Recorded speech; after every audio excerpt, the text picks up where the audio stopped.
சொல்லுகிற ஒரு வார்த்தை அங்கே சொல்லப்பட்டிருக்கிறது. என்னவென்று சொன்னால், ஸ்தோத்திரம், 49வது வசனத்திலிருந்து 48வது வசனத்திலிருந்து வாசிங்க.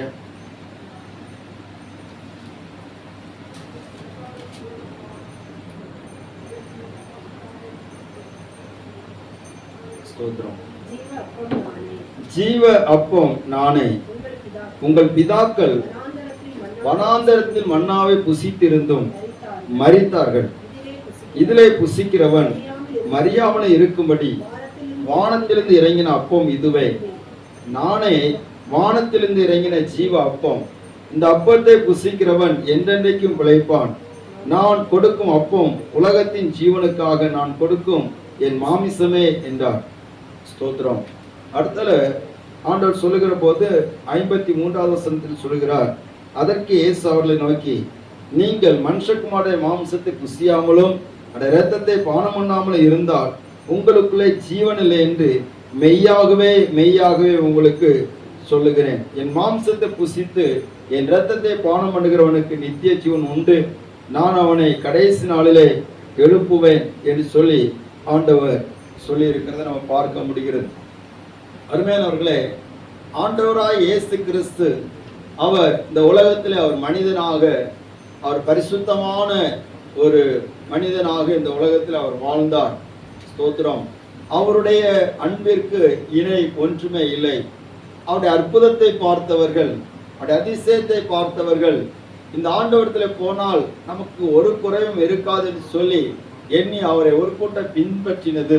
ஆனால் ஆண்டவர் சொன்ன இந்த வார்த்தையை கேட்டு, ஸ்தோத்திரம், இந்த மனுஷகுமாரனுடைய மாமிசத்தை புசித்து இரத்தத்தில் பானம் பண்ணுகிறன்னு சொன்ன என்ன அர்த்தம் சொல்லி தெரியாதபடிக்கு அநேகர் பின்வாங்கி போனார்கள் என்று சொல்லப்பட்டிருக்கிறது. அப்படியானால் அதில் நாம் பார்க்கிற ஒரு காரியம் சொன்னால், அவரோடு கூட பிரயாணப்பட்டு வந்தவர்கள், அவரை தேடி வந்தவர்கள், அவருடைய அற்புதத்தை அடைந்து அனுபவித்தவர்கள், சந்தோஷப்பட்டவர்கள், விடுதலை பெற்றவர்கள் எல்லாரும் இந்த பந்தியிலே பங்கு கொள்ள முடியாது. அல்லேலூயா, அல்லேலூயா. எல்லாரும் இந்த பந்தியிலே பங்கு கொள்ள முடியாது. காரணம் என்ன சொன்னா, ஆண்டவர் சொல்கிறார், என்னிடத்துல விசுவாசிக்கிறவனுக்கு, ஸ்தோத்திரம், ஆண்டவராய் இயேசு கிறிஸ்துவை விசுவாசிக்கிறவனுக்கு அவருடைய, ஸ்தோத்திரம், மாமிசத்தின் மூலமாக அவருடைய இரத்தத்தின் மூலமாகத்தான் எனக்கு ரட்சிப்பு, எனக்கு மீட்பு இருக்கிறது என்று சொல்லி விசுவாசிக்கிறவர்களுக்கு தான் இந்த பந்தி ஆயத்தமாக்கப்பட்டிருக்கிறது.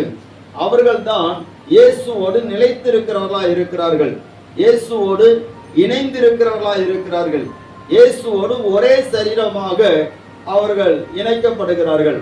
அப்படிப்பட்ட ஒரு அனுபவத்தை பெற்றுக்கொள்வதற்கு தான் ஆண்டவர் இந்த உலகத்திலே தம்மை அர்ப்பணித்தார் என்று சொல்லி நம்ம பார்க்க முடிகிறது. கர்த்தருடைய நாமம் மையப்படுவதாக. ஆனபடினாலே ஸ்தோத்திரம், ஆண்டவர் இயேசு சீசர்களை பார்த்து ஒரு காரியத்தை கேட்டார். 67 வசனம், 68. அவருக்கு பிரதித்திரமாக, நித்திய ஜீவ வசனங்கள் உம்மிடத்தில் உண்டே என்று சொல்லி இங்க சொல்கிறார். ஆண்டவர் கேட்கிறார், நீங்களும் போய்விட மனதா இருக்கிறீர்களோ அப்படி சொன்னா, ஸ்தோத்திரம், அவரை பின்பற்றின 70 பேர் காணவில்லை, 120 பேர் காணவில்லை, வெகு ஜனங்கள் காணவில்லை, இப்பொழுது 12 பேர் இருக்கிறார்கள். அப்ப இயேசு கேட்கிறார், நீங்களும் போய்விட மனதா இருக்கிறீர்களோ என்று சொல்லி கேட்கிறார். ஸ்தோத்திரம்.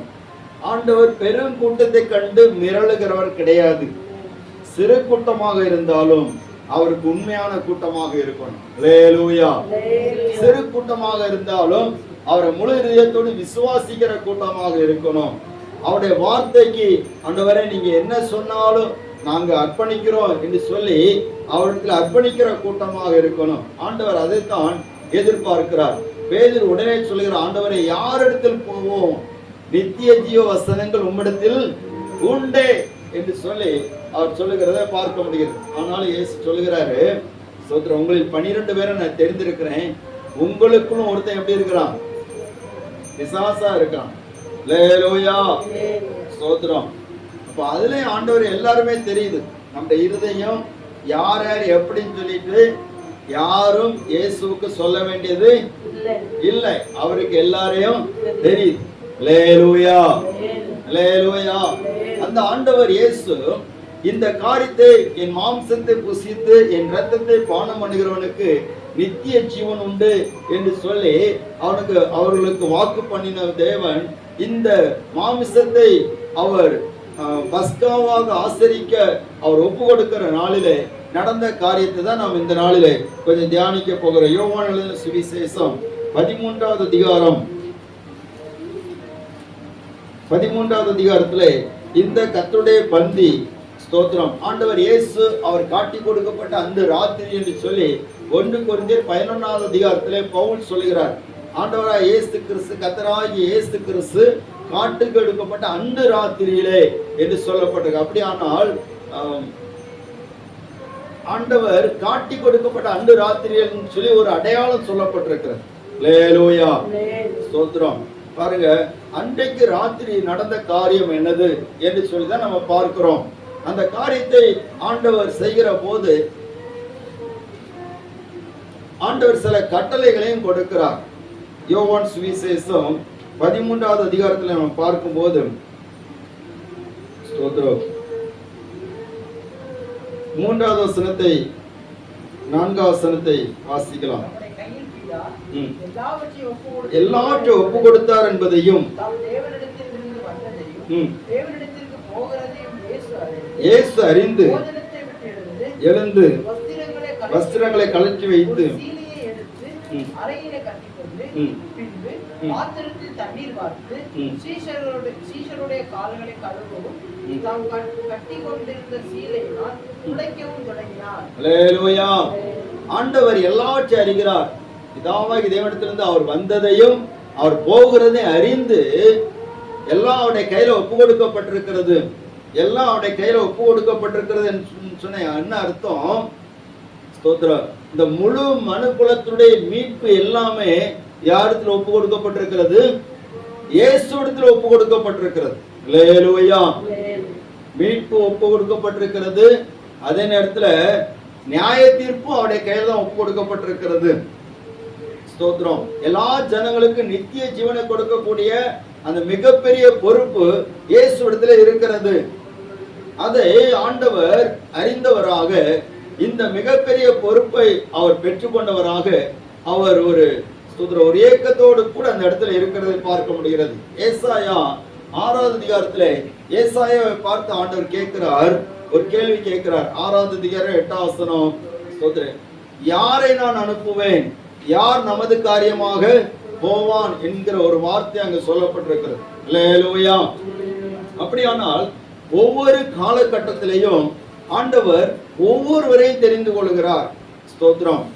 இஸ்ரவேல் ஜனங்களை விடுவிப்பதற்காக கர்த்தர் மோசே அழைக்கிற போது ஒரு காரியத்தை சொல்கிறார். என்ன காரியத்தை சொல்கிறார்னா, நான் உன்னை எகிப்துக்கு அனுப்ப போறேன், என் ஜனத்துடைய பெருமூச்சை நான் கேட்டேன், அவர்களை விடுவிக்கும்படிக்கு நான் உன்னை அனுப்ப போகிறேன் என்று சொல்லி ஆண்டவர் வா என்று சொல்லி கூப்பிடுகிறார். அல்லேலூயா. அப்போ ஆண்டவருடைய ரட்சிப்பின் திட்டம் மிகப்பெரியதாக இருக்கிறது.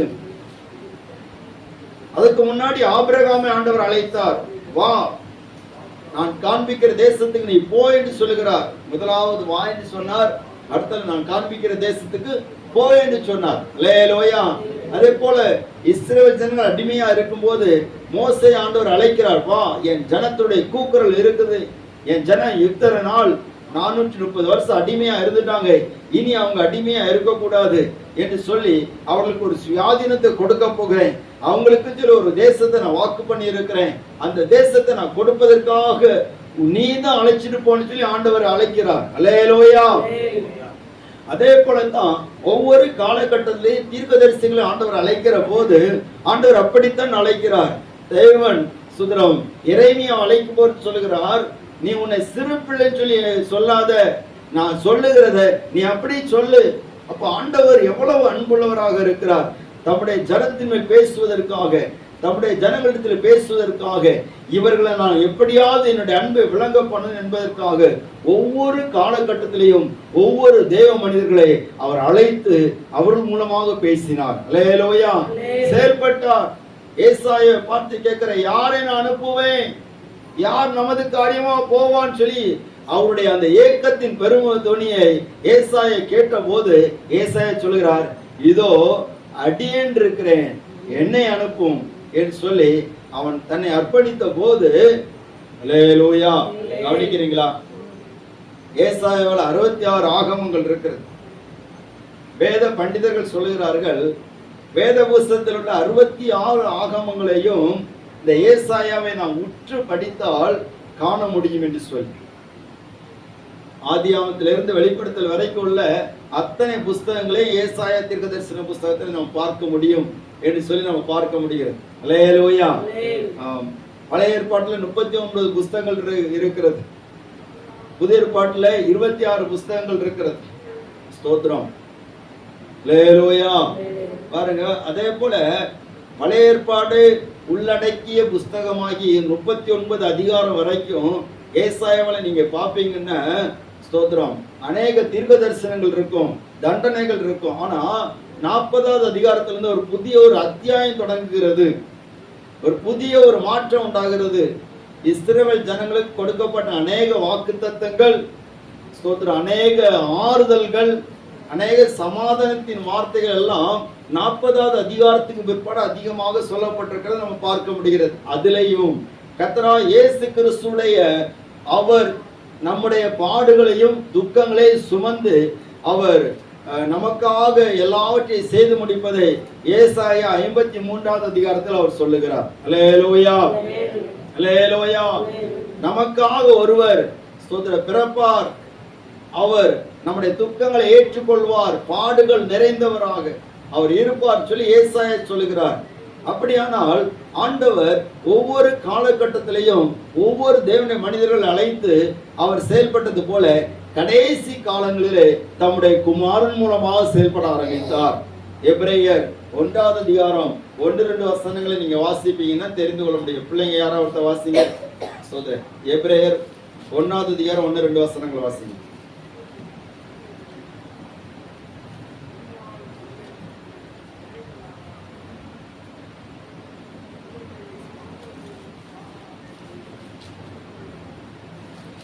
எபிரேயர் 1.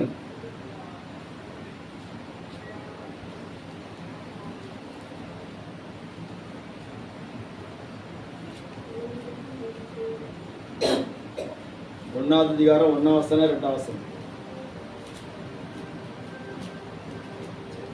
பூர்வ காலங்களில் பங்கு பங்காகவும் வகை வகையாகவும் தீர்க்கதரிசிகள் மூலமாய் பிதாக்களுக்கு திருவுளம் பற்றின தேவன் இந்த கடைசி நாட்களில் குமாரன் மூலமாய் நமக்கு திருவுளம் பற்றினார். இவரை சர்வத்துக்கும் சுதந்திரவாளியாக நியமித்தார். இவரை கொண்டு உலகங்களை உண்டாக்கினார். அல்லேலூயா. பாருங்க, கடைசி நாட்கள்ல, கடைசி நாட்கள் சொன்னா இயேசு கிறிஸ்து எப்பொழுது இந்த உலகத்திலே அவர் பிறந்தாரோ அது அப்பொழுதே கடைசி காலமாக மாறிவிட்டது. அப்ப கடைசி காலங்களிலே தம்முடைய குமாரன் மூலமாக தம்முடைய சித்தத்தை அவர் வெளிப்படுத்துகிறார். குமாரன் மூலமாக ஜனங்களுக்கு மீட்பை வெளிப்படுத்துகிறார். ஸ்தோத்திரம். அந்த குமாரனான இயேசு கிறிஸ்து அவர் கொடுத்த விடுதலை, அவரால் நடந்த அற்புதங்கள், அவரால் நடந்த பலத்த செய்கைகள், அவர் சொன்ன தீர்க்க தரிசனங்கள் எல்லாவற்றையும் எல்லா மனிதர்களும் அறிந்திருந்தார்கள். ஆனால் அவர் எதற்காக வந்தாரோ அந்த இடத்திலே ஆண்டவர் இயேசு வருகிற போதுதான் 12 பேர் அங்கே இருக்கிறார்கள். அல்லேலூயா. யோவான் 13வது அதிகாரத்துல வருகிற போது இங்கே ஆண்டவர் எதற்காக வந்தாரோ அந்த நோக்கத்துடைய ஸ்தோத்திர காரியத்தை ஆண்டவர் இங்கே வெளிப்படுத்துகிறதை, இங்கே செய்கிறதை பார்க்க முடிகிறது. அவர் காட்டி கொடுக்கப்பட்ட அந்த ராத்திரியிலே நடந்த சம்பவங்கள், அதைத்தான் நம்ம பார்க்கிறோம்.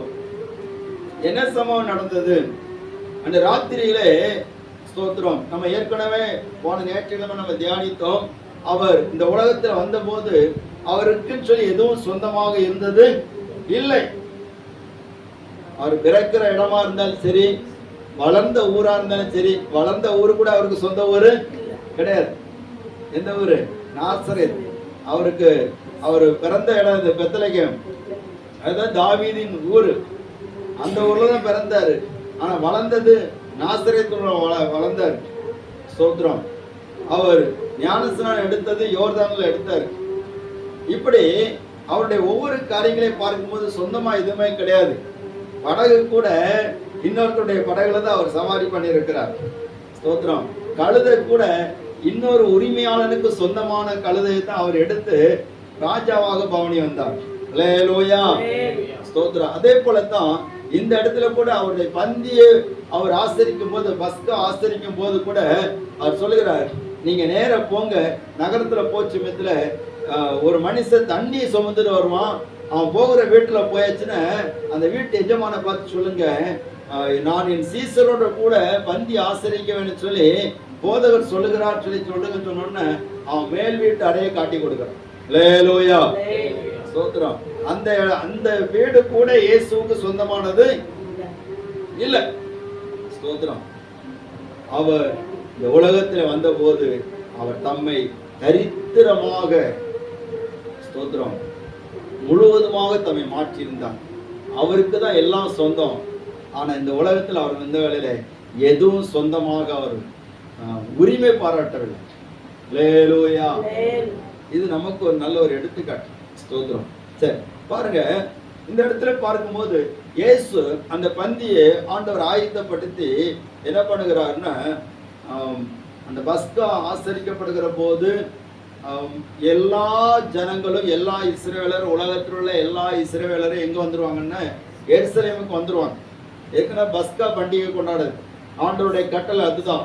எல்லாரும் தேவனுடைய ஆலயம் இருக்கிற இடத்துல, ஆசரிப்பு கூடாரம் இருக்கிற இடத்துல, கர்த்தர் நியமித்த இடத்துல வந்து பலி செலுத்தணும், பஸ்கா ஆசரிக்க வேண்டும் என்பதுதான் கட்டளை. அப்போ எல்லாரும் அங்கே வந்து விட்டார்கள், பண்டிகை கொண்டாடுவதற்காக வந்தார்கள். அல்லேலூயா. ஆமா, எல்லாரும் எருசலேமுக்கு வந்துருங்க அப்படின்னு. இன்னைக்கு நம்ம சர்ச்சுக்கு எல்லாரும் அந்த பண்டிகை நாள்ல வந்துருங்க சொல்லினா நிறைய பேர் சாக்கு போக சொல்றாங்க. ஸ்தோத்திரம். ஆனா வேற ஏதாவது ஒரு திருவிழாவோ வேற ஏதாவது ஃபங்க்ஷன் அப்படின்னு சொல்லினா உடனே ஓடிடுவாங்க. ஸ்தோத்திரம். அழைக்கப்பட்டவர்கள் அநேகர், தெரிந்து கொள்ளப்பட்டவர்கள் சிலர். அல்லேலூயா. ஒரு ஆளு சொன்ன அல்லேலூயா. பிசாசு அநேக நேரத்துல மெஜாரிட்டியை கொண்டு முன்னாடி காட்டி விடுறான். ஸ்தோத்திரம். ஆண்டவர் எப்பவுமே மெஜாரிட்டியை பார்க்க மாட்டாரு, சிறு கூட்டத்தை பார்ப்பார். அல்லேலூயா. கர்த்தருடைய நாமம் மகிமைப்படும். இந்த பந்தியை ஆண்டவர் ஆசரிக்கிறார். அவர் ஆரம்பித்து வைக்கிறார். கால்களை கழுவுகிறார், ஒவ்வொருத்தருடைய கால்களை கழுவுகிறார். பேதுருட்ட வந்தோன்னு பேதுரு சொல்றாரு, ஸ்தோத்திரம், ஆண்டவரே நீர் என்னுடைய காலெல்லாம் கழுவக்கூடாது அப்படிங்கிறான். பெரிய ஞானி சொல்றாரு, காலெல்லாம் கழுவக்கூடாது. உடனே இயேசு சொல்றாரு, நான் உன்னை கழுவாவிட்டால் என்னிடத்துல உனக்கு பங்கு இல்லை. உடனே அவன் சொல்லுகிறான், என் காலம் மட்டும் இல்லை, என் தலையும் சேர்த்து கழுவும். அல்லேலூயா. ஸ்தோத்திரம். போனா கீழே போயிடுவான், இல்லாட்டா மேல போயிடும். நிறைய பேர் அப்படிதான். ஆண்டவர் போனா கீழே போயிடுவேன், எனக்கு எதுவுமே வேண்டாம், ஸ்தோத்திரம், அப்படி கீழே போயிடும். இல்லாட்டா மேல டாப்ல தான் நிற்பேன் அப்படி. அப்படி இல்லை. ஸ்தோத்திரம். அல்லேலூயா. சிலருடைய எண்ணங்கள் அப்படி இருக்கும். அப்படி இல்லை. எப்பொழுதுமே ஆண்டவர் ஸ்டெப் பை ஸ்டெப்பா தான் நம்ம கொண்டு போவார். அல்லேலூயா. ஒரு ஆளில் சொன்ன அல்லேலூயா. பிசாசுடைய தந்திரம் தான், நீ கீழே இருந்தேன்னு ஒரேடியே கீழே தாத்து பாதாளத்துக்கு கொண்டு போயிடுவான். பெருமை உனக்குள்ள ஒன்று வச்சுட்டான்னா நீ எல்லாத்துக்கு மேல பெருமை பாராட்டி உன்னை கீழே பாதாளத்தில் தள்ளிடுவான். அது பிசாசுடைய தந்திரம்.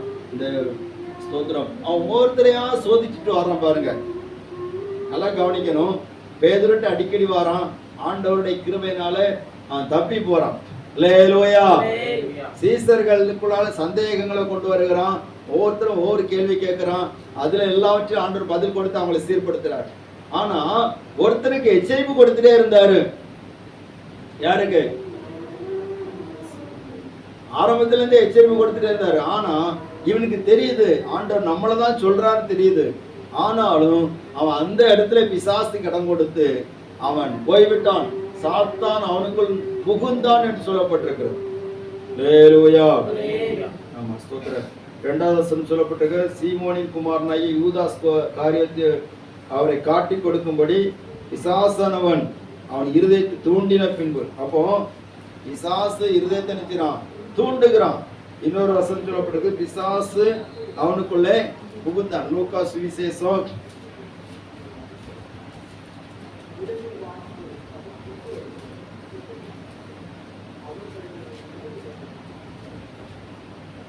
22வது அதிகாரம்.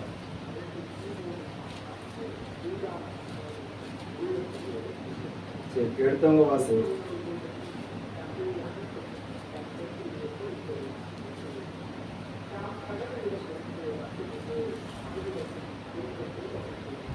ஹல்லேலூயா. நீங்க எடுத்தீங்கன்னா வாசிங்க. பாருங்க, சொல்ல வந்த காரியத்தை பிறகு விட்டுருவேன். ஆண்டவர் இவ்வளவு காரியங்களையும் நடப்பித்து விட்டு அவர் தம்முடைய சரீரத்தையும் தம்முடைய இரத்தத்தையும் அடையாளமாக அந்த அப்பத்தையும் ரசத்தையும் எடுத்து அவர்களுக்கு ஆசீர்வதித்து கொடுத்து அவர் செய்து முடிச்சுட்டு அடுத்தால் அவங்களுக்கு சில கட்டளைகளை சொல்லுகிறார். நீங்கள் இப்பொழுது என்னுடைய மாமிசத்திலேயும் என்னுடைய இரத்தத்திலேயும் பங்கு கொண்டு நித்திய ஜீவனுக்கு பங்குள்ளவர்களாக மாறி இருக்கிறீர்கள். ஆனால் இதோடு ஆண்டவர் நிறுத்தவில்லை. அது ரொம்ப முக்கியம். இதோடு ஆண்டவர் நிறுத்தவில்லை, அவர்களுக்கு சில கட்டளைகளை கொடுக்கிறார். அப்ப கர்த்தருடைய பந்தியிலே பங்கு கொள்ளுகிறவர்கள், ஆண்டவராய் இயேசு கிறிஸ்து காட்டி கொடுக்கப்பட்ட அன்று ராத்திரியிலே அவர் செய்ததை நாம் அறிக்கையிட்டு அதில் பங்கு கொள்ளுகிற தேவனுடைய பிள்ளைகள், நாம் நம்மை இன்னும் அவருடைய கட்டளைக்கு நாம் கீழ்ப்படிந்து நடக்கிறவர்களாக காணப்பட வேண்டும். அல்லேலூயா, ஸ்தோத்திரம். ஆண்டுடைய பந்தியிலே பங்கு கொள்கிறவர்களுக்கு சில வாக்கு தத்தங்களையும் அவர்களை திடப்படுத்தியும் ஆண்டவன் சொல்லுகிற சில வார்த்தைகளும் அங்கே சொல்லப்பட்டிருக்கிறது. என்னவென்று சொன்னால், யோவான் சுவிசேஷம் 14வது அதிகாரம் 1ஆம் வசனம் 2ஆவது வசனம்,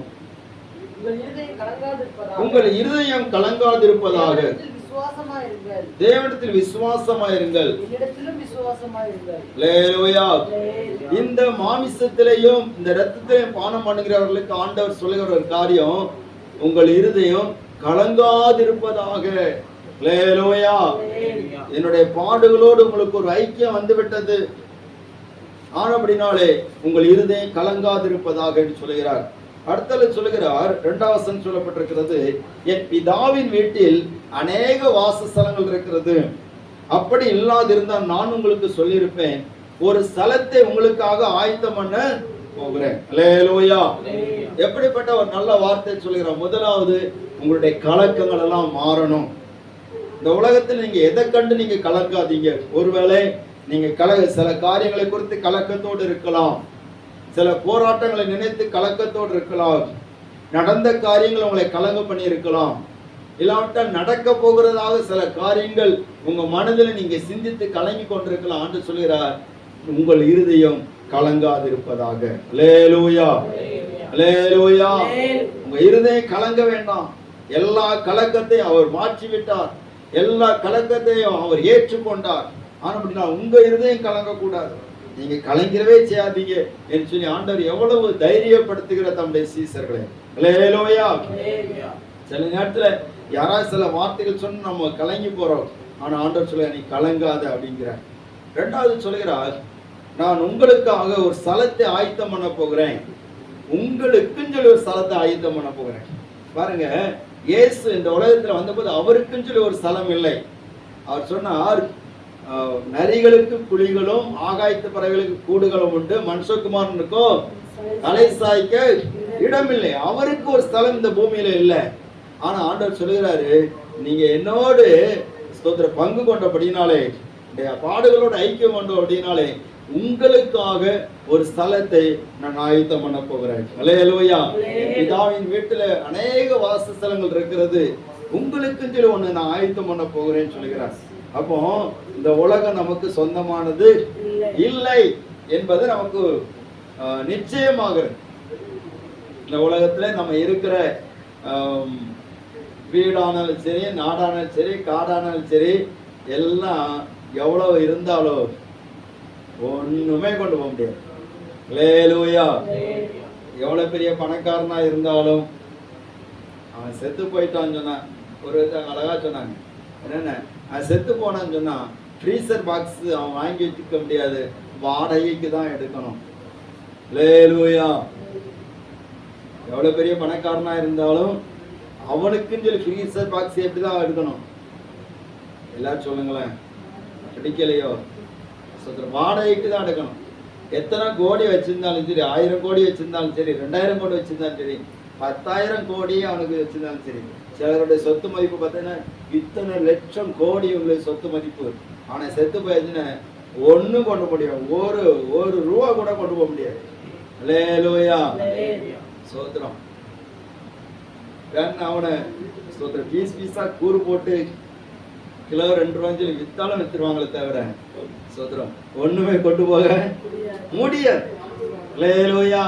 ஆண்டவர் சொல்கிறார், உங்கள் பொக்கிஷம் எங்கே அங்க உங்கள் இருதயம் இருக்கும். பரலோகத்துல பொக்கிஷத்தை சேர்த்து வைங்க. உங்களுக்கு அவர் ஸ்தலத்தை ஆயத்தம் பண்ண போற ஆண்டவர் எனக்காக ஒரு ஸ்தலத்தை ஆயத்தம் பண்ண போறாரு. எவ்வளவு பெரிய பாக்கியம். அல்லேலூயா.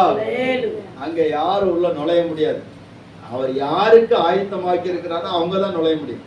பாருங்க, இங்க எத்தனை பேர் இருக்கிறோம்? கொஞ்சம் பேர் தான் இருக்கிறோம். ஒவ்வொருத்தருக்கும் ஒவ்வொரு வாசஸ்தலத்தை ஆண்டவர் வச்சிருக்கிறார், ஒவ்வொரு இடத்தை ஆயத்தம் பண்ணி வச்சிருக்கிறார். இதுல மாறி மாறி போக முடியாது. அல்லேலூயா. எத்தனை பேருக்கு அந்த ஆசை, எனக்கு ஆண்டவர் ஆயத்தம் பண்ணின ஸ்தலத்துக்கு போகணும்னு சொல்லி ஆசை உள்ளவங்க மட்டும் ஒரு அழில் சொல்லுங்க. அல்லேலூயா. இந்த உலகம் நமக்கு ஸ்தோத்திரம் நிரந்தரம் கிடையாது. அவன் சொல்லுகிறான், நான் அதை நோக்கி ஓடுறேன் அப்படிங்கிறார். மூணாவது ஆண்டு சொல்கிறாரு ஸ்தோத்திரம், 3ஆம் வசனம், நான் போய் உங்களுக்காக ஸ்தலத்தை ஆயத்தம் பண்ணின பின்பு நான் இருக்கிற இடத்துல நீங்களும் இருக்கும்படி நான் மறுபடியும் வந்து உங்களை நிச்சயம் என்னிடத்தில் சேர்த்துக் கொள்வேன். அல்லேலூயா. நான் போய் நான் ஆயத்தம் பண்ணின பின்பு உங்களை என்னத்தை நினைச்சுவேன், சேர்த்துக் கொள்வேன். முதல்ல உங்கள் இருதயம் கலங்காதிருப்பதாக சொல்லி ஆறுதல் படுத்துகிறார். 2வது சொல்லுகிறார், தைரியத்தை கொடுக்கிறார். என்ன சொல்ற, உங்களுக்கா ஸ்தலத்தை ஆயத்தம் பண்ண போகிறேன்னு சொல்லுகிறாரு. 3வது சொல்லுகிறார், நான் வருவேன், நான் ஆயத்தம் பண்ணின பின்பு நான் வருவேன். ஒரு அருமையான ஒரு பாடல் உண்டு. ஸ்தலமீனும் எந்த ஆயத்தமாகலையோ என்று சொல்லி. அல்லேலூயா, ஸ்தோத்திரம். அல்லேலூயா. பாருங்க, ஸ்தலம் எனக்காக நீர் ஆயத்தம் பண்ணிட்டீர் ஆண்டவரே. ஸ்தோத்திரம். 2000 வருஷம் ஆகுது, இன்னும் ஆயத்தமாகலையா? ஸ்தோத்திரம். எப்போ வாரன்னு சொன்னீங்க ஆண்டவரே, இன்னும் ரெடி ஆகலையா? பாருங்க, ஒரு வீடு கட்டப்படுதுன்னு சொன்னா, அது நல்ல முறையில கட்டப்படுதுன்னு சொன்னா எவ்வளவு நாள் ஆகும்? ஏனதானு சொல்லி கட்டணும்னு சொன்னா எவ்வளவு நாள் ஆகும்? நல்ல முறையில கட்டணும்னு சொன்னா கொஞ்ச நாள் நிச்சயம் இழுக்கும். இழுக்கும் இல்ல, ஆகும். அல்லேலூயா. இழுக்குங்கிறது வேற. சிலவங்க இழுப்பாங்க, அது இல்ல. சுத்தரம் ஆகும், கொஞ்ச நாள் ஆகும். ஆனா சிம்பிளா கட்டணும் அப்படின்னு சொல்லிதுன்னா அதுக்கு ரொம்ப நேரம் ஆகாது, ரொம்ப நாள் ஆகாது, சீக்கிரமா கட்டி முடிச்சிருவாங்க. இப்ப ஆண்டவர் நம்ம ரட்சிக்கப்பட்ட நாளில இருந்து எத்தனை வருஷம் நம்ம உயிரோட வச்சு நமக்கு வசனத்தை போதிச்சு ஆண்டு நடத்துறாருன்னா சொந்த நமக்குன்னு சொல்லி சிறப்பான ஒரு வாசஸ்தலத்தை ஆயத்தப்படுத்துகிறார். அல்லேலூயா. அல்லேலூயா. ஆனா நம்ம என்ன செய்யணும்னா, அதுதான் நம்ம சொல்ல வரோம். நம்ம என்ன செய்யணும்னா அதுக்கு நம்மளை தகுதிப்படுத்தணும். ஏன்னா அவர் வருகிற நாள் மிக சமயமா இருக்கிறார். சொல்ல, நான் வந்து உங்களை எடுத்துக்கொண்டு போறேன். அப்போ நம்ம வீட்டுக்கு போகணும்னா நம்மளால போக முடியுமா முடியாதா? ஒரு அலையில சொல்லுங்க, போக முடியுமா முடியாதா? போக முடியாது. அங்க போனா யார் தான் கூட்டிட்டு போனுச்சுன்னா அவர் வந்து தான் கூட்டிட்டு போவார். ஒரு அலையில சொல்லுங்க வைப்போம். அல்லேலூயா. யூதர்களுக்கு ஒரு முறை உண்டு. என்னன்னா, ஒரு கன்னிகையை ஒரு மணவாளனுக்கு நியமித்து விட்டு ஒரு 10 வெள்ளி காசுகளை கொடுத்து விட்டு போவார்கள். போகும்போது அவங்க அப்பா வீட்டில் அவனுக்கு எத்தனை வீடு இருந்தாலும் சரி, தன்னுடைய மனவாட்டிக்காக ஒரு வீட்டை அவன் நினைச்சணும் ரெடி பண்ணி ஆகணும். தன்னுடைய மனவாட்டிக்காக அவன் சம்பாதிச்சு வைக்கணும். சோத்திரம். எதுக்கு எடுத்தாலும் அப்பா வீட்டில் போய் கேட்டுட்டு இருக்கக்கூடாது. அப்படி ஒரு முறை உண்டு. அது மட்டும் இல்ல, ஒரு 10 வெள்ளி காசு இந்த மனவாட்டி கையில கொடுத்துட்டு போயிடுவான். அவன் எப்ப திரும்பி வரானோ அது வரைக்கும் அவன் வச்சிருக்கணும், பத்திரமா வச்சிருக்கணும். ஏன்னா இப்ப மாதிரி பிளைட் எல்லாம் கிடையாது. நினைச்ச நேரத்துல உடனே அங்க இருந்து கிளம்பி 150 கிலோமீட்டரா இருந்தாலும் 1 மணி நேரத்துல வந்து சேரலாம் மாதிரி காரெல்லாம் கிடையாது. கழுதெல்லாம் உண்டு. லேலோயா. ஆமா, சிலர் கழுது தான் உண்டு, வசதியானவங்க குதிரை வச்சிருப்பாங்க, இப்படி உண்டு. ஆனா அந்த ஊர்வலம் வரும்போது தன்னுடைய உறவினர்கள் எல்லாரையும் கூட்டிட்டு அந்த மணவாட்டினுடைய வீடு வர சமயத்துல ரொம்ப ஆர்ப்பாட்டத்தோட வருவான். வர சமயத்துல இந்த மணவாட்டி தன்னுடைய மணவாளனுக்காக காத்திருக்கும். லேலூயா. காத்திருந்தான்னு சொன்னா அவர் வந்து அந்த எனக்காக நீ காத்திருந்த அந்த அடையாளத்தை காட்டுன்னு சொன்னா இந்த 10 வெள்ளி காசை காட்டுவாங்க. சோத்திரம். உடனே அவளை திருமணம் செய்து அவளை அப்படியே கூட்டிட்டு போய் அந்த மணவாளனுக்காக ஆயத்தமாக இருக்கிற வீட்டுல கொண்டு போய் குடியிருக்க பண்ணுவாங்க. லேலூயா. இதே போல ஆண்டவர் இயேசு நமக்கா ஒரு ஸ்தலத்தை ஆயத்தம் பண்ணி இருக்கிறார். அந்த வாசஸ்தலத்துக்கு நம்மை அழைத்து கொண்டு போகும்படியா வரப்போகிறார். ஆமென். எத்தனை பேருக்கு விசுவாசம் இருக்குது? அல்லேலூயா. அப்ப அவர் சில கட்டளைகளை சொல்லி இருக்கிறார். உங்கள் இருதயம் கலங்காதிருப்பதாக, நான் உங்களுக்காக ஸ்தலத்தை ஆயத்தம் பண்ண போகிறேன், உங்களை மறுபடியும் என்னிடத்துல என்னை சேர்த்துக்கொள்ளேன் அப்படின்னு சொன்னா, அது சேர்த்து கொள்ள வேண்டுமானால் அவர் வரும்போது அவர் நம்மை சேர்த்துக் கொள்வதற்கு நமக்கு சில கட்டளைகள் இருக்கிறது. என்ன தெரியுமா? இந்த பந்தியிலே பங்கு கொள்ளுகிற அத்தனை தேவ பிள்ளைகளுக்கும் ஆண்டவர் சில கட்டளைகளை கொடுத்திருக்கிறார். யோவான் சுவிசேஷம் 13வது அதிகாரம் 34 வசனம். வேகமா வாசித்து நம்ம ஜெபிக்கலாம். ஒருவரில் ஒருவர் அன்பாயிருங்கள், நான் உங்களில் அன்பாயிருந்தது போல நீங்களும் ஒருவரில் அன்பாயிருங்கள் என்கிற புதிதான கட்டளையை உங்களுக்கு கொடுக்கிறேன். அல்லேலூயா. ஆண்டவர் சொல்லுகிற முதலாவது கட்டளைன்னு சொன்னா, நீங்கள் ஒருவரில் ஒருவர் எப்படி இருக்கணுமா? அன்பா இருக்கணும். ஒருத்தருக்கு ஒருத்தர் நீங்க அன்பா இருங்க. எப்படி அன்பா இருக்கணும்னா, நான் எப்படி உங்களிடத்தில் அன்பா இருந்தேனோ அதே போல நீங்க எல்லாத்தையும் அன்பா இருக்கணும். அல்லேலூயா. ஆண்டவர் அன்பை நமக்கு கற்றுக் கொடுத்திருக்கிறார். ஸ்தோத்திரம். ஒருத்தர் மேல ஒருத்தர் அன்பா இருங்க. எப்படின்னு சொன்னா, இயேசு அந்த சீமோன் வீட்டுல போய் இருக்கும்போது, பரிசேயனுடைய வீட்டுல இருக்கும்போது ஒரு ஸ்திரீ என்ன பண்ணான்னா, அவருடைய கால்களை கண்ணீரை சிந்தி தலைமையினால் துடைத்து அவள் பரிமள தைலத்தை பூசி பாதத்தை நினைச்சுதான் முத்தம் பண்ணினான். ஸ்தோத்திரம். அப்போ சீமோன் கேட்கிறான், அவன் மனசுக்குள்ள நினைக்கிறான், இவர் உண்மையான தீர்க்கதரிசியா இருந்தேன்னு இவ யாரும் தெரியும். அப்ப இயேசு சொல்றாரு, ஸ்தோத்திரம், அல்லேலூயா, ஒருவனுக்கு 10,000 ஒருத்தன் 100 வெள்ளிக்காசு கொடுக்கப்பட்டிருந்தது. கடன் அடைக்க அவங்களை நிர்வாகம் இல்லாத போது 2 பேருக்கும் மன்னிச்சுட்டான். அப்போ இவர்களில் யார் அதிக அன்பா இருப்பார்கள் சொல்லி கேட்டபோது, எவனுக்கு அதிகம் மன்னிக்கப்பட்டது அவனே அன்பா இருப்பான். அல்லேலூயா. லூக்கா 7வது அதிகாரம் 42 வசனம். அவனே அன்பா இருப்பான். அப்போ எவனுக்கு அதிகமாக மன்னிக்கப்படுகிற அவனே அன்பா இருப்பான். முதல்ல ஆண்டவர் நமக்கு அதிகமா மன்னித்தபடினாலே, நம்முடைய எல்லா பாவங்களையும் மன்னித்தபடினாலே நம்ம அவர் மேல என்ன காட்டணும்? அதிகமான அன்பு காட்டணும். அல்லேலூயா. இன்னைக்கு நிறைய பேருக்கு அதிகமான அன்பு இல்லை, அதனால தான் நிறைய பேரை காணல. ஸ்தோத்திரம். இப்போ அவங்க அன்பெல்லாம் எங்க இருக்குன்னு சொன்னா, ஸ்தோத்திரம், ஏதாவது டிவி பெட்டிக்கு முன்னாடி இருக்கும். அல்லேலூயா. ஸ்தோத்திரம். அப்படி இல்லை. ஆண்டவர் மேல் அன்பு நமக்கு தேவை. ரெண்டாவது, நம்ம ஒருத்தர் மேல ஒருத்தர் அன்பு. ஸ்தோத்திரம். ஒருத்தர் மேல ஒருத்தர் அன்புன்னு சொன்னா, ஒருத்தர் குற்றத்தை ஒருத்தர் மன்னிக்கும். எல்லாருமே எல்லாருக்கும் நல்ல காரியங்கள் செய்யறவங்க கிடையாது. ஏதாவது ஒரு வகையில குற்றங்கள் பண்ணுகிறவங்க தானா. எல்லாரையும் நேசிக்க நம்ம பழகணும். அல்லேலூயா. இயேசு சொன்னார், ஸ்தோத்திரம், நீங்கள் ஒருவரில் ஒருவர் அன்பாயிருங்கள் சொல்லி. ஸ்தோத்திரம். அன்பு திரளான பாவங்களை மூடும் என்று சொல்லப்பட்டிருக்கிறது. ரோமர்கள் நிருபம் 13வது அதிகாரம் 10வது வசனத்துல ஒரு வார்த்தை இருக்கிறது.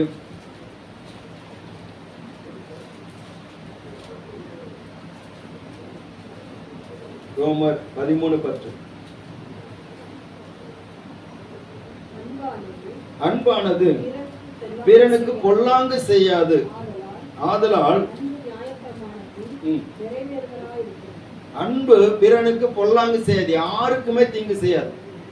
1 கொரிந்தியர் 13வது அதிகாரத்துல பவுல் நிறைய சொல்லுகிறார், எனக்கு பெரிய விசுவாசம் இருக்கலாம், நான் என் சரீரத்தை சுட்டரிக்கப்படுக்கு ஒப்பு கொடுக்கலாம், ஆனா அன்பு இல்லாட்ட எனக்கு ஒரு பிரயோஜனம் கிடையாது. நான் அந்நிய பாஷையில பேசலாம்.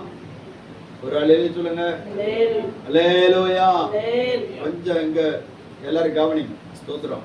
அந்நிய பாஷையில பேசலாம், அந்நிய பாஷை அன்பு இல்லாம அந்நிய பாஷை பேசுன்னு எப்படி நம்ம சத்தமிடுகிற வெண்கலை போல நான் இருப்பேன் அப்படின்னு சொன்னா அதை நம்ம புரிஞ்சுக்கிட்டோம்னு சொன்னா ஒரு பாத்திரத்தை டமா டமா டமான்னு சொல்லி அடிச்சா என்ன சத்தம் கேட்கும்? நல்லாவா இருக்கும்? சோதரம். நிறைய பேருடைய அந்நிய பாஷை அப்படிதான் இருக்கு. சோதரம். அல்லேலூயா. சோதரம். கர்த்தருடைய நாமம் மகிமைப்படுவதாக. அப்படித்தான் இருக்கும். ஆனா அன்போடு கூட நான் ஒவ்வொரு காரியங்களையும் செய்யணும்னு சொல்லி பவுல் சொல்கிறார். அப்போ நீங்கள் ஒருவரில் ஒருவர் எப்படி இருக்கணும்? அன்பா இருங்கள் சொல்லி ஆண்டவர் சொல்கிறார்.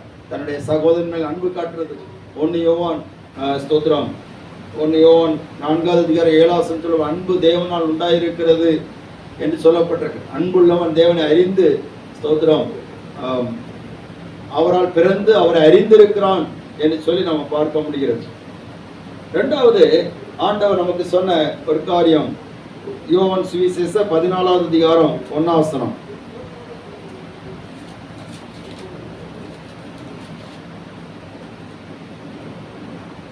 உங்கள் இருதயம் கலங்காதிருப்பதாக தேவனிடத்தில் விசுவாசமாயிருங்கள், என்னிடத்திலும் விசுவாசமாயிருங்கள். முதல்ல அன்பு கட்டளை சொன்னார். இரண்டாவது விசுவாசத்தை சொல்கிறார். நீங்கள் தேவனிடத்தில் விசுவாசமாயிருங்கள், என்னிடத்துல எப்படி இருங்க? விசுவாசமாயிருங்க. அப்போ தேவ பிள்ளைகள் முதல்ல அன்பு கட்டளை நம்ம நிறைவேற்றணும். இரண்டாவது விசுவாசத்தின் கட்டளை சொன்னோம் நம்ம நிறைவேற்றணும். விசுவாசத்தை நம்ம விட்டுறக்கூடாது. நீதிமான் விசுவாசத்தினாலே பிழைப்பான். அல்லேலூயா. சோத்ரம். இயேசு அநேக அற்புதங்களை செய்வதற்கு விசுவாசத்தை எதிர்பார்த்தார். அதே நேரத்துல அதே தேவ பிள்ளைகள் என்ன சொன்னா விசுவாசத்தினால தான் தன்னுடைய ஆத்மாவை காத்துக்கொள்ள முடியும். யோவான் 3வது அதிகாரம் 36வது வசனம் சொல்லப்படுகிறது, அவரை விசுவாசிக்கிறவன் நித்திய ஜீவனை அடைவான் என்று சொல்லப்பட்டிருக்கிறது. விசுவாசியாதவனோ ஆக்கினைக்குள்ளாக தீர்க்கப்படுவார். இந்த உலகத்திலே ஸ்தோத்திரம் நம்ம விசுவாச ஆண்டவர் இயேசுவை முழுமையாக விசுவாசிக்க வேண்டும். இந்த இயேசுவால் தான் எனக்கு நித்திய ஜீவன் உண்டு. அல்லேலூயா. ஸ்தோத்திரம். நிறைய நேரம் எடுத்துட்டு போலாம், டைம் நமக்கு ரொம்ப நெருங்கி விட்டது, அதனாலதான் வேகமா சொல்லிட்டு போறேன். ஸ்தோத்திரம். யோவான் சுவிசேஷம் எபிரேயர்கள் நிருபம் 10வது அதிகாரம்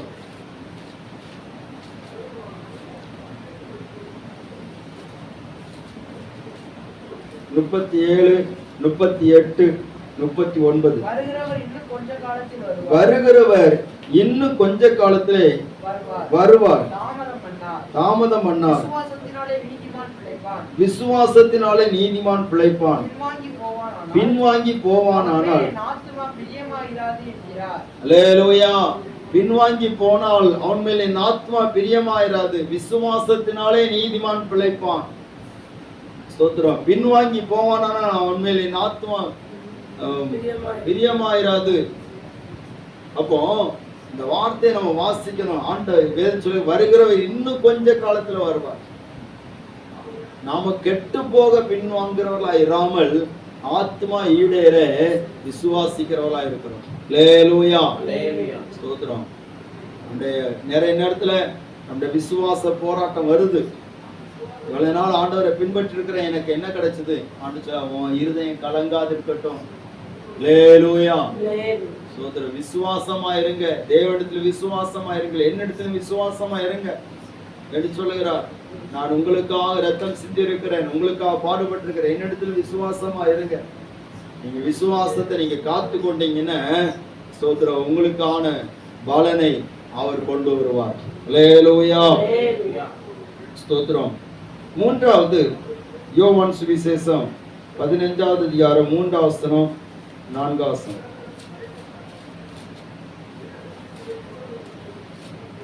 நான் உங்களுக்கு சொன்ன உபதேசத்தினாலே நீங்கள் இப்பொழுதே சுத்தமாய் இருக்கிறீர்கள். என்னில் நிலைத்திருங்கள், நானும் உங்களில் நிலைத்திருப்பேன். கொடியானது திராட்சை செடியில் நிலைத்திராவிட்டால் அது தானாய் கனி கொடுக்க மாட்டாது போல நீங்கள் என்னில் நிலைத்திராவிட்டால் கனி கொடுக்க மாட்டீர்கள். அல்லேலூயா. மூன்றாவது சொல்லி என்னிலே நிலைத்திருங்கள். ஸ்தோத்திரம். இந்த பந்தியை நீ ஆசரித்து விட்டு அப்படியே போயிடாதீங்க, என்னிலே நிலைத்திருங்க என்று சொல்லி ஆண்டவர் சொல்லுகிறார். நிலைத்திருக்கணும். முடிவு பறிந்து நிலைத்திருப்பவனே ரட்சிக்கப்படுவான். ரட்சிப்பு என்பது ஒரே நாள்ல முடிஞ்சிற காரியம் அல்ல, நிலைத்திருக்கணும். பாருங்க, ஒரு சகோதரி நம்ம கூட்டத்துக்கு வந்தாங்க. அன்னைக்கு அவ இருந்த நிலைமை பார்த்தீங்கன்னா எனக்கே ஆச்சரியமா இருந்துங்க. வந்தவங்களுக்கெல்லாம் பயங்கர ஆச்சரியம். அன்னைக்கே ஞானசாயம் எடுத்தா, சாயங்காலம் நமக்கு அன்னைக்கு திருவிருந்து சாயங்காலம் தான் வச்சிருந்தோம். சாயங்காலம் திருவிருந்து எடுத்துக்கொண்டால் அன்னைக்கு வந்தவ தான், அதுக்கு ஒரு ஆளே காணல. அல்லேலூயா, ஒரு அலையில சொன்னார். உங்களுக்கு தெரியும், சோத்திரம். பார்த்தவங்களும் ஆச்சரியப்பட்டாங்க. அவ்வளவு வாஞ்சியாட்டு அவ்வளவு சொன்ன வார்த்தைகளை பார்த்தேன்னு கஷ்ட ஆண்டவர் தான் என்னை நேசித்திருக்கிறார், எவ்வளவு பெரிய ஆபத்துல என்ன தப்பு வைத்திருக்கிற அப்படியெல்லாம் பெருசா பேசி இனி நான் ஆண்டவருக்காக தான் வாழ்வேன் அப்படியெல்லாம் சொல்லிட்டு போன அந்த ஆத்மா இதுவரைக்கும் நான் பார்க்கல. ஸ்தோத்திரம், ஹல்லேலூயா. பார்த்தேனே, அன்னைக்கே பரலோகத்துக்கு போய் ஆண்டவருக்கு பக்கத்துல போய் உட்கார்ந்துற மாதிரி இருந்துச்சு. ஆனா காணல, நிறைவேற. அதான் உபத்திரம் வந்தோடனே, உலக ஆசை வந்தோடனே நிலைத்திருக்க மாட்டாங்க. இயேசுவோடு நிலைத்திருந்தாதான் இயேசுவுக்காக கனி கொடுக்க முடியும், பிரயோஜனப்பட முடியும். அல்லேலூயா. நம்ம வாழ்க்கை இயேசுவோடு நிலைத்திருக்கணும். என்னில நிலைத்திருந்தால் நீங்க மிகுந்த கனிகளை கொடுப்பீங்க. என்னில நிலைத்திருந்தீங்கன்னா எனக்குள்ளால என்ன சுபாவம் இருந்தது அது எல்லாம் உங்களுக்குள்ள வரும். அப்போ நான் எப்படி இருக்கிறேனோ அப்படி நீங்க கனி கொடுக்கிற போது நீங்கள் என்னுடைய சீசர்கள் சொல்லி எல்லாரும் அறிந்து கொள்வார்கள். அல்லேலூயா, ஸ்தோத்திரம். இயேசுவில நிலைத்திருக்கணும். இன்னொன்னு, இயேசுவோடு நிலைத்திருந்தாதான் பிசாசு நம்மளை கண்டு நடுங்குவான். ஏன்னா ஆண்டவர் சொல்லுகிறார், யோவான் 14வது அதிகாரம் 30 சொல்லப்பட்டிருக்கிறது, இனி நான் உங்களுடனே அதிகமாய் பேசுவதில்லை, இந்த உலகத்தின் அதிபதி வருகிறான், அவனுக்கு என்னிடத்துல ஒன்றுமில்லை. உலகத்தின் அதிபதி ஒன்றுமில்லை என்று சொல்லி இயேசு இடத்துல பார்க்கிறான். அப்ப இயேசுவோடு நம்ம நிலைத்திருந்தோம்னு சொன்னா உலகத்தின் அதிபதி நம்மை மேற்கொள்ள முடியாது. அல்லேலூயா. அது மட்டும் இல்ல, இயேசுவோடு நிலைத்திருந்தா நமக்கு பாதுகாப்பு. இதாவாகிய தேவன் அவர் சொல்லுகிறார், நான் மெய்யான திராட்சை செடி, என் இதா திராட்சை தோட்டக்காரர். அவர் பார்த்துட்டே இருக்கிறார். என்ன நிலைத்திராத கொடி எதோ அதை நினைச்சாரு, கனி கொடாது இருக்கிற கொடி எதோ அதை அறுத்து போடுகிறார். அல்லேலூயா. நீங்க கொடிகள், நீங்க என்னில நிலைத்திருந்தா தான் உங்களுக்கு கனி கொடுக்க முடியும். நீங்க என்னில நிலைத்திராம இருந்தீங்கன்னா சோத்திர கனி கொடுக்க முடியாது. அவர் பார்த்துட்டே இருக்கா, ஒரு பிரயோஜனம் இல்லாம இருக்கு. அப்போ நம்ம யோசிக்கணும், நம்ம ஆண்டவருக்காக ஏதாவது செய்திருக்கோமா? இதுவரைக்கும் ஒண்ணு செய்யலை. அப்ப நம்ம அவரோடு இணைந்திருக்கிறது, நிலைத்திருக்கிறதுல ஏதோ ஒரு காரியத்துல நம்ம இடைவெளி இருக்குது. ஜெபிக்கிற காரியமானாலும் சரி, வேதவாசிக்கிற காரியமா இருந்தாலும் சரி, அவரோடு உள்ள உள்ளான அந்த ஐக்கியம் நமக்குள்ளே குறையாதபடிக்கு காத்துக்கணும். அல்லேலூயா. ஆண்டவர் சீசர்கள் அதான் சொல்லுவது, என்னில நிலைத்திருங்க, அப்பதான் நீங்க தப்புவீங்க. எத்தனை பேருக்கு புரியுது? அல்லேலூயா. ஏன்னா பிதாவாகி தேவன் அவர் கனி கொடுக்காது இருக்கிற கொடிய அவர் வெட்டி போடுவார். நிறைய பேருடைய வாழ்க்கை வெட்டி போட்ட வாழ்க்கையா இருக்கு. ஆனாலும் இலை பச்சையா இருக்கு.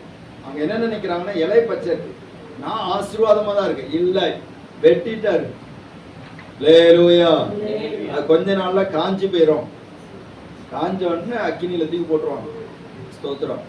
அப்போ யாரா நிலைத்திருக்கிறாங்க சொல்லி அப்பதான் தெரியும். அல்லேலூயா. ஸ்தோத்திரம். அப்பதான் ஆண்டவரே, எங்க வீட்டுல இருந்து போஜனம் பண்ணினீரே, நான் உடைய சமூகத்துல வந்து உடைய பந்தியில எல்லாம் நான் பங்கெடுத்தனே ஆண்டவரே, நீ பங்கெடுத்ததெல்லாம் ரைட்டு, என்னில நிலைத்திருந்தாயன்னு சொல்லி கேட்பாரு. ஸ்தோத்திரம். அன்பா இருந்தாயா, விசுவாசமா இருந்தாயா, நிலைத்திருந்தாயா, கடைசி அவர் காட்டும் என்று சொல்லி நம்ம ஜெபிப்போம். யோவான் 16வது அதிகாரம் 33வது வசனம். என்னிடத்தில் உங்களுக்கு சமாதானம் உண்டாயிருக்கும் பொழுது இவைகளை உங்களுக்கு சொன்னேன்.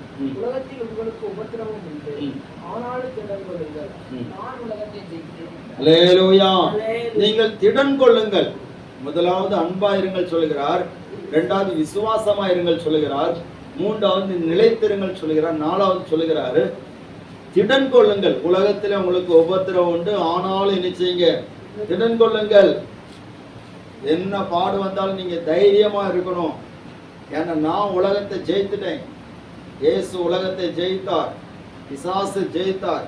இதே போல நம்ம ஸ்தோத்திரம் முடிவு பரியந்தம் நம்ம திடமானதா இருக்கணும். இயேசு எப்பெல்லாம் சீசர்கள் பயந்தாங்களோ அப்பெல்லாம் ஆண்டவர் அவர்களை திடப்படுத்தினார். ஹல்லேலூயா. படகுல போயிட்டு இருக்கும்போது பயங்கர கொந்தளிப்பு வந்துச்சு. அப்ப இயேசு நடந்து வருகிறார். அவங்க எல்லாரும் கலங்குறாங்க. ஆண்டு சொல்ல, நான் தான், நீங்க திடன் கொள்ளுங்கள். ஹல்லேலூயா. திடன் கொள்ளுங்கள், நான் தான் வரேன். இப்ப ஆண்டவர் நம்மளை திடப்படுத்துகிறார். அவரை மாதிரி நம்மளை தைரியப்படுத்த யாருமே கிடையாது. ஸ்தோத்திரம். அதை நம்ம உணர்ந்துட்டோம்னு சொன்னா நம்ம வாழ்க்கையில தோல்வி வராது, நம்ம வாழ்க்கை ஜெயமாக இருக்கும். ஸ்தோத்திரம். அருமையானவர்களே, நாம் ஜெயம் எடுக்கணும்னு சொன்னா, முடிவு வரைந்தும் நாம் ஜெயம் எடுக்கணும்னு சொன்னா நாம் திடன் உள்ளவர்களாக இருக்கணும், தைரியம் உள்ளவர்களாக இருக்கணும்.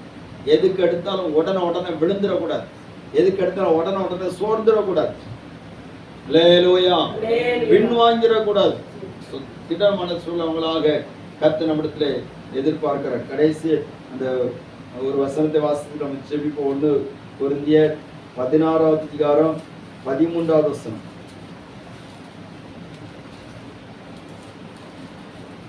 விழித்திருங்கள், விசுவாசத்திலே நிலைத்திருங்கள், புருஷராய் இருங்கள், திடன் கொள்ளுங்கள். ஹல்லேலூயா. எப்படி இருக்க சொல்றாரு? புருஷராய் இருங்கள், திடன் கொள்ளுங்கள், விழித்திருங்கள், விசுவாசத்தில் நிலைத்திருங்கள், புருஷராயிருங்கள், திடன் கொள்ளுங்கள். ஹல்லேலூயா. திடன் கொள்ளுகிறதுல எப்படி இருக்கணுமா? புருஷரா இருக்கணும். ஸ்தோத்திரம்.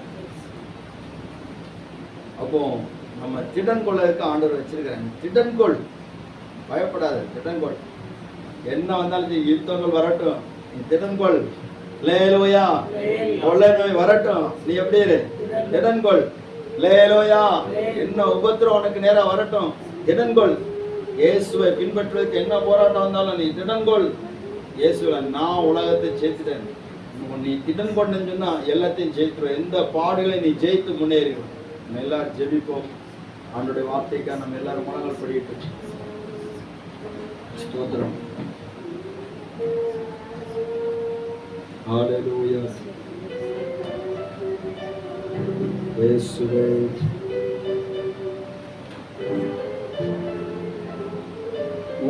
இரத்தத்தால் என்னை மீட்டு கொண்டீர், நன்றி இயேசையா.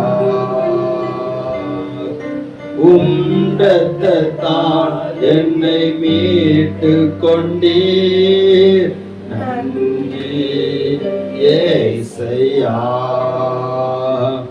உங்கள் அன்பாலே எந்த உள்ளம் கவர்ந்தீர், இனி நானல்ல எல்லாம் நீரே. உங்கள் அன்பாலே எந்த உள்ளம் கவர்ந்தீர், இனி நானல்ல எல்லாம் நீரே. நேசர் நீர்தானையா, நேசிக்கின்றேன் உம்மைத்தானையா.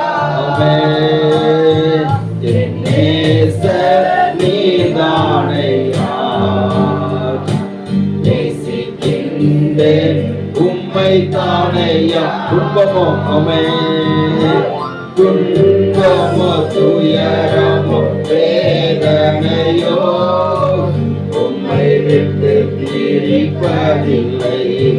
அமே, துன்பமோ துயரமோ வேதனையோ உம்மை விட்டு பிரிப்பதில்லை. உள்ளவரை உம்மை தானே சிப்பேன், வேறெதற்கும் நான் அடிமைப்படேன். உயிர் உள்ளவரை உம்மை தானே சிப்பேன், வேறெதற்கும் நான் அடிமைப்படேன். என் நேசர் நீர்தானையா, நேசிக்கின்றேன் உம்மைத்தானையா.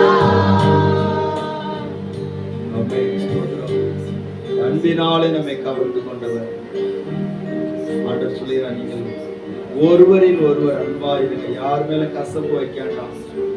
அன்பா இருங்க, விசுவாசமா இருங்க, நிலைத்திருங்க, இடம் கொள்ளுங்க. ஸ்தோத்திரம்.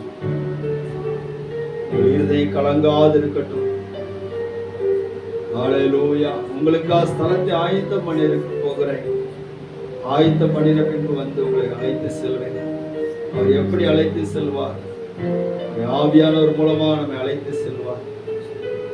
அவர் இந்த உலகத்திலிருந்து அவர் போனாலும் அவர் என்னென்னைக்கு நம்மோடு இருக்கும்படியாக தேற்றரவாளனாகிய பரிசுத்த ஆவியானவரை அவர் அனுப்பி இருக்கிறார்.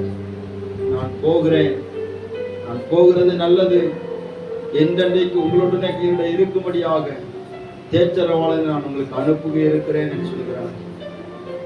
எல்லாரும் அந்த ஆண்டோடைய அன்புக்காக கரங்களை உயர்த்தி கர்த்தரே ஸ்தோத்திரம் பண்ணுவோம். ஸ்தோத்திரம் அப்பா, ஸ்தோத்திரம் அப்பா, ஸ்தோத்திரம் அப்பா, ஸ்தோத்திரம் அப்பா, ஸ்தோத்திரம். ஹல்லேலூயா. ஒருவேளை யாரிடத்தில் அன்பு குறைவாக இருக்குமானால் நம்மை ஆண்டோடைய சமூகத்தில் ஒப்பு கொடுப்போம். விசுவாசத்திலே குறைவு இருக்குமானால் அறிக்கையிடுவோம். நிலைத்திருக்கிறதுல தவறி இருப்போமானால் ஒப்புரவாவோம். ஸ்தோத்திர திடன் கொள்கிறதிலே நாம் பின்தங்கி இருந்தால் நம்மை திடப்படுத்துவதற்கு நம்ம அர்ப்பணிப்போம். ஹல்லேலூயா.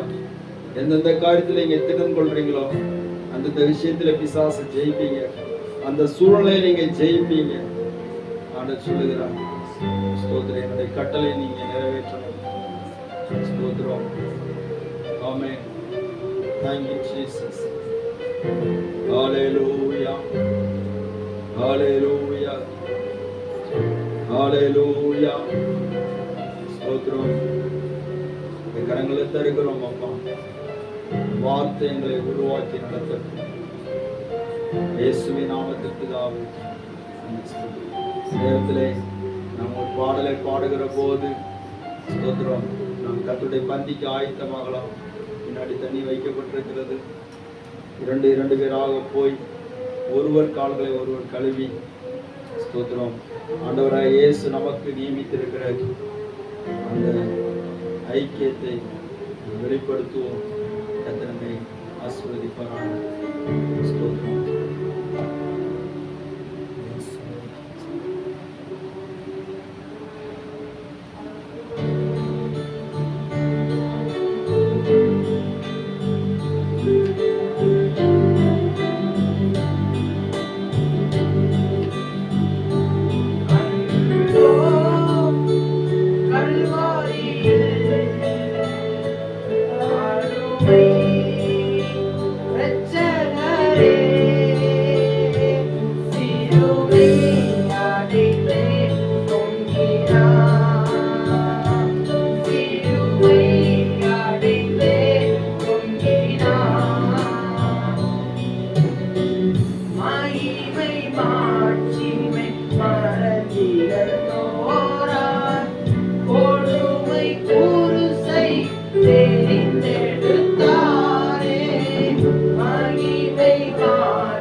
கல்வாரி